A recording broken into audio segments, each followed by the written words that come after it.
नमस्कार, हर्ष न्यूज की तेज गति वाली बुलेटिन छत्तीसगढ़ रफ्तार में आपका स्वागत है। चलिए शुरू करते हैं क्षेत्रीय खबरों के तेज बुलेटिन छत्तीसगढ़ रफ्तार। छत्तीसगढ़ में पिछले 10 दिनों से अटका हुआ मानसून अब पूरी तरह से एक्टिव हो गया है और 30 जून तक यह पूरे प्रदेश तक पहुंच चुका है। आज पूरे राज्य में अच्छी बारिश की स्थिति बनेगी, जिसके चलते अगले एक हफ्ते तक कई इलाकों में मध्यम से भारी बारिश होने की संभावना है। मौसम विभाग ने कई जगहों पर गरज चमक के साथ बिजली गिरने का अलर्ट भी जारी किया है। पिछले 24 घंटे में सरगुजा और बस्तर संभाग के कुछ हिस्सों में मध्यम से भारी बारिश हुई, जबकि बाकी इलाकों में हल्की बौछारें दर्ज की गई। छत्तीसगढ़ के बालोद में पहली पत्नी ने पति की दूसरी पत्नी की हत्या कर दी। आरोपी महिला ने पहले खाट के एक पाए से वार किया, फिर गन्ना काटने वाली आरी से गला रेत किया। पुलिस ने आरोपी को गिरफ्तार कर लिया है। मामला बालोद थाना क्षेत्र के ग्राम नेवरी कला का है। जांच में सामने आया कि पति के दूसरी पत्नी को घर में रखने और उसे ज्यादा महत्व देने से पहली पत्नी नाराज थी। इसी बात को लेकर दोनों के बीच लंबे समय से विवाद चल रहा था, जिसके चलते पहली पत्नी ने 6 महीने पहले ही हत्या की साजिश रच ली। मंगलवार को मामले का खुलासा हुआ। छत्तीसगढ़ ओडिशा बॉर्डर पर रायगढ़ जिले के कांदादोड़ा गांव में एक घर की नींव के नीचे कोबरा के 27 अंडे मिले। सूचना पर पहुंची रेस्क्यू टीम ने 10 बेबी कोबरा का सुरक्षित रेस्क्यू किया, जबकि बाकी बच्चे पहले ही अंडों से बाहर निकलकर वहां से जा चुके थे। इधर मानसून के साथ ही प्रदेश में सर्पदंश के मामले भी बढ़ने लगे हैं। अंबिकापुर जिले में सांप के काटने से 3 लोगों की मौत हो गई। ग्राम डंभाटोली में जमीन पर सो रहे पिता और बेटी को जहरीले सांप ने डस लिया। वहीं ग्राम सकरिया में 13 साल की एक बच्ची की करैत के डसने से मौत हो गई।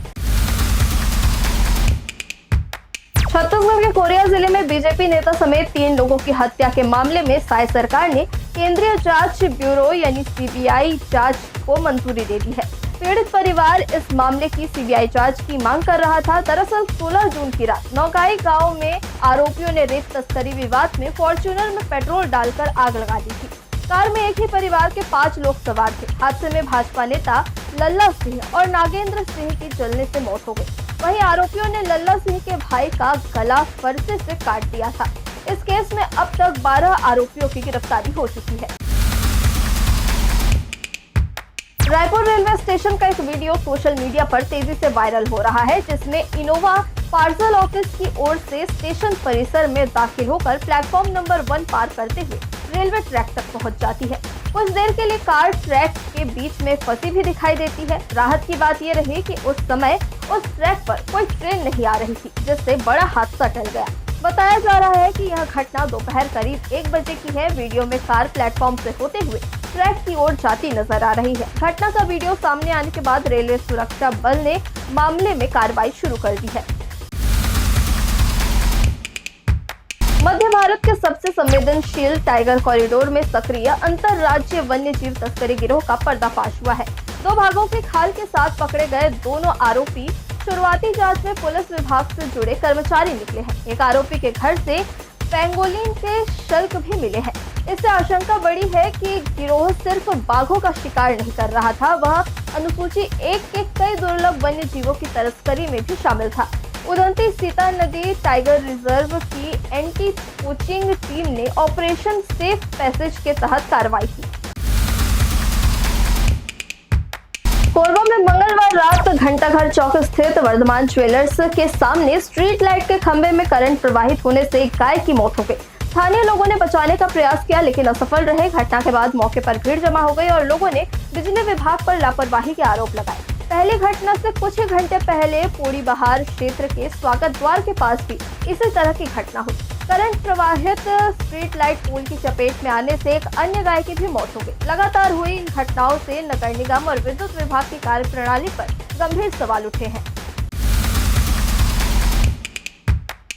अतिक्रमण हटाने की कार्रवाई के दूसरे दिन मंगलवार को नकटी गांव में मलबे के बीच प्रभावित परिवारों का दर्द फिर सामने आया। आक्रोशित ग्रामीणों ने कहा कि वे गांव नहीं छोड़ेंगे।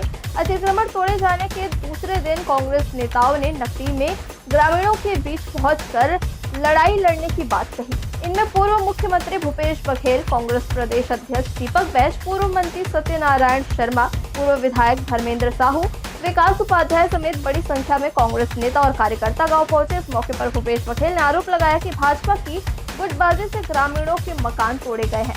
ग्रामीण सांसद बृजमोहन अग्रवाल के पास गए, इस कारण सरकार से जुड़े लोगों ने ग्रामीणों के घर उजाड़ दिए।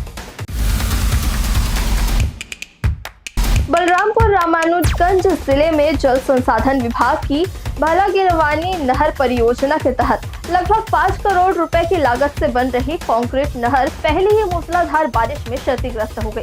निर्माण कार्य पूरा होने से पहले ही नहर टूटने से इसकी गुणवत्ता और निर्माण कार्य की निगरानी पर गंभीर सवाल खड़े हो गए हैं।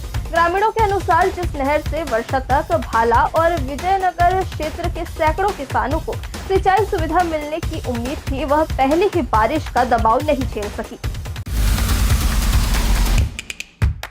छत्तीसगढ़ के धमतरी जिले में बहुप्रतीक्षित रुद्रेश्वर कॉरिडोर का आर्टिफिशियल इंटेलिजेंस यानी AI आधारित विजन वीडियो जारी किया गया है।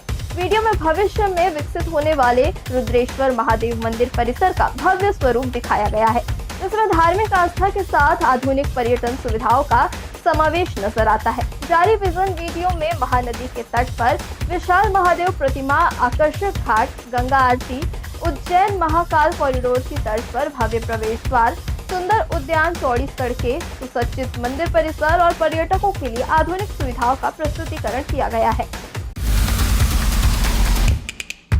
छत्तीसगढ़ रफ्तार की आज की बुलेटिन में बस इतना ही। अपने आसपास की खबरों से जुड़े रहने के लिए हमेशा बने रहे हर्ष न्यूज के साथ। नमस्कार।